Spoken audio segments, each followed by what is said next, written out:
Hey guys, Ben BigStuff here. Welcome to today's Gen 4 technical support video. So in today's video, we're going to be talking about how the data logging works on the Gen 4 ECU. So we think it's one of the best loggers on the market today. We take advantage of onboard SD cards to record your data. Very similar to how RacePack does it, where basically the data is burned to a card. That way you can never lose it. It's not something that will ever be erased. It's just simply part of that card. So once it's done, it's there forever and you can use it whenever you want. You can access it whenever you want. You can take it out of the ECU, put it in your laptop. We really don't recommend that. You really shouldn't have to do that because you can always use our app to access that data and use it, okay? So it's very simple in how it works. First, let's go over how you can actually set it up, okay? So using the navigation tree here, you may have buttons depending on the software that you have. You're going to have a data logger menu, okay? So you're going to come to the data logger menu and you're going to come over here to the replay configuration. This replay here is actually how you're going to set up the data logger to start. So you have 4 different sections here. The first is the trigger input. So you can use throttle position, RPM, manifold pressure, or mile an hour as the actual trigger, okay? Now that doesn't mean it's going to start. That just means that it's going to look at that to actually trigger the actual start of the logger, but you're also going to have a parameter threshold to meet it. So in our case, we're throttle position 15%. Okay, that would start the log. RPM would be 1500. Manifold pressure, you could put 2 pounds of boost, okay? Mile an hour, 10 or wherever you want it to be, okay? So down here you have trigger methods. This is one of the most important parts of logger because once the trigger parameter is met, it also has to meet the trigger method that it coincides with, okay? So I can do a release of the 3-step, application of 3-step, a DAE trigger wire, advanced apply, or advanced release. So let's go over what all 5 of those mean. In the 3-step input, in our world, that is everything. So when we release the 3-step and you start going down the racetrack, that starts our race timer, that activates the boost controller. That is what in the BigStuff world is the main off and on point, if you would, to activate everything as you're going down the racetrack. So in this case, I would say on the release of the trans brake or the release of the clutch, and I met this mile an hour, or if I went back to TPS percentage here, this would start. Okay, so this releases, that is over 15%, the card's gonna log, okay? What I recommend for most race car guys would be the application of the 3-step and probably somewhere around 50 to 75% TPS. And this way, whenever the 3-step is triggered and you go above the TPS percentage, it's going to start recording. And what's nice about that is this way from the starting line, you actually record all of your data to the card. You're not skipping everything while you were on the rev limit or doing whatever it is you were doing before you actually left. Because if you save it for the release of the 3-step, now you've only got the data when you actually start going on the racetrack. Totally up to you on however you want to do it. Not an issue. That's just the difference between the release of the 3-step and the application of the 3-step. You also have a DAE trigger wire. Now what that is on header 2, Y2, okay, that's the secondary side. This is the trigger wire that was used back in the day for the old Gen 3 setup. You could use that to say, okay, you know what? Turn on that switch or give 12 volts that input plus meet my criteria here, then the log will start. So it's very similar like guys with the race packs that want to press a button and it just starts. Well, you would press a button, you would turn on a switch. It just has to meet these 2 criterias of the trigger input and that trigger wire, which would then start the log, okay? Then the other ways you can do it are what's called advanced apply and advanced release. This is where you can take advantage of the custom port editor and you can have the log start any way you want, okay? So if I come down here to advanced apply, which is technically how this system is set up, I'd be on advanced apply, I'd come over to system, I'd come to the custom port editor, and then down here I'd have an advanced data acquisition trigger. You'll see it's green, you'll see it's enabled, and you'll see here that the power on value is off and the active is on. So what that means is that this output channel, right now I'm looking at throttle position, whenever I'm greater than 20%, I'm starting a log, okay? Doesn't matter. Doesn't matter if the engine's running. If the ignition's on, I go above 20%, the logger has started, okay? So you want the power on to be off, active to be on, because when I'm less than 20%, I don't want this to do anything. That's why the power on is off. So when I'm below 20%, I'm just sitting here, I'm not triggering. When I go above 20%, that's what this arrow means, right is greater than. The active is on. I go above 20%, that tells logger to start, boom, logger starts. So engine doesn't have to be running. If you want to trigger a replay anytime, you just simply go above 20% in this application and it's going to record a log. It's very simple. Now, you could do it on the release as well, and that's where if I come back down to the replay configuration, I can do it on advanced release. So what that means is that if I went above 20%, and as soon as I came back down below my hysteresis, which was 5, let's go back and look. Okay, hysteresis is 5. So when I went below 15%, it would start. Again, most guys don't use that. Race applications, I recommend the application of the 3-step or using the advanced apply itself. So this way, whenever that criteria is met, it doesn't matter about the trigger inputs up here. When you choose advanced apply or release, this is basically taken out of the equation. It doesn't care. Because when you're doing the advanced apply, you choose the exact trigger input conditions and parameters that it actually starts on. All right. So race car guys, application of 3-step, TPS, you'll get your logs all day long. Now, when you want to retrieve a log, you're going to come over here to the SD card browser. And what's going to happen here is this is going to be all the files that are located on the SD card itself. Okay, so what it's doing here, it's reading the files.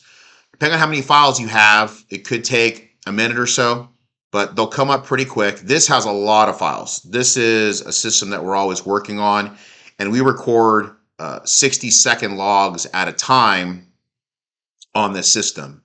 So every time we go above 20%, we're recording a 60-second log, okay? So when the data comes up, you'll see that it comes up right here to all of our logs. And you're going to see here that we start 000, we keep going up, okay? So you'll see here that we have a lot of logs, all right? We've got a lot of stuff on here. This is 123 files. This is 2.4 gigs of logs because every time I went above 20% so far, since this card was last erased, it was recording a 60-second log. That's on the card forever until you delete it, okay? So don't worry about if the main power gets shut off. The ECU just has to finish the recording of this log and it's on there permanently. So what I recommend is if, let's just say you have a race car that you like to turn off going through the lights. If the log has started and you turn off the ignition to turn off the engine RPM, to turn the ignition off to the engine, the ECU will stay alive because the logger is still recording. So once it's done recording, it will then turn the ECU itself off because the log is done. But if you turn off the ignition to the ECU, engine will shut down, finishes the log, then the actual ECU shuts down. It's a built-in internal process. Now, if you kill the engine power to the ECU before it finishes logging, you won't get your log. And that happens quite a bit. Most guys understand that. So we just need to make sure that the ECU is kept alive during that time. Main power from the battery needs to go to the ECU. And there's also a small 3 amp constant 12 volt wire that is always going into the ECU. It's a little 3 amp fuse that has to be working as well. If that 3 amp fuse is blown, you turn off the ignition, it's that little 3 amp constant 12 volt wire that actually keeps the ECU alive.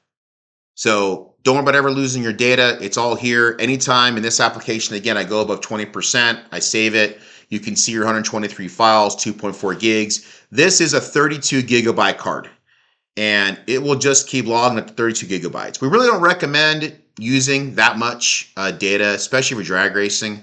We recommend erasing the card basically on the daily and then getting rid of them, okay? So the next thing is to know is, well, how do I know what log is what? So the way that our system works is that the higher the number log, the newer the log that it is, okay? So this 120, because we count them numerically, that's your newest log, okay? This is going to be your newest log. It's got 20.548 megabytes, okay? This is my newest data log that I've got. This right here is actually an update file. So we've recently updated the firmware on this box. We haven't erased the file yet, but I can come up here, I can highlight it, I can press the X, and I will delete that Gen4 BSF file. Okay, so now that file is gone off of the card, and then what will happen is you're only going to have your data logs up to the SD ready file. The SD ready file, this is a file that is written from the ECU to the SD card every time. You'll always see that there because the ECU is always making sure the SD card is good. If the SD card is bad, if it sees something that it doesn't like, it's going to give you a message saying SD not ready. So it'll show you and say, hey, check this SD card. It may have to be formatted. We can't communicate with it. Really doesn't happen very often, if ever, which is good. That's why we chose the SD cards, because they're pretty much bomb-proof on our application. We haven't really had many go bad or give us any issues. Typically, there's issues with the laptops itself as far as the data once they get them out, if there's any kind of corruption, but it very, very, very rarely ever happens. So that's how you know what your newest log is that 120 right there, all right? So this is my oldest log, that's 000, okay? So if I was to come over here and highlight this log right here, okay, I could open up a bunch at a time. Now, if you open up all at a time, it's going to open up all these logs in the same data log window, okay? So all you simply do is you can double left click on this line, or you can press this green arrow right here, and that'll download the file. Now, this is 60 megabytes. So through the power of editing, we're going to speed this up a little bit here so that by the time it's downloaded, you're not going to have to wait here the whole time. Most logs aren't 60 megabytes. It downloads much faster than that, but because this is 60 megabytes, it's going to take a bit. So hang tight and we'll come right back to after this is downloaded.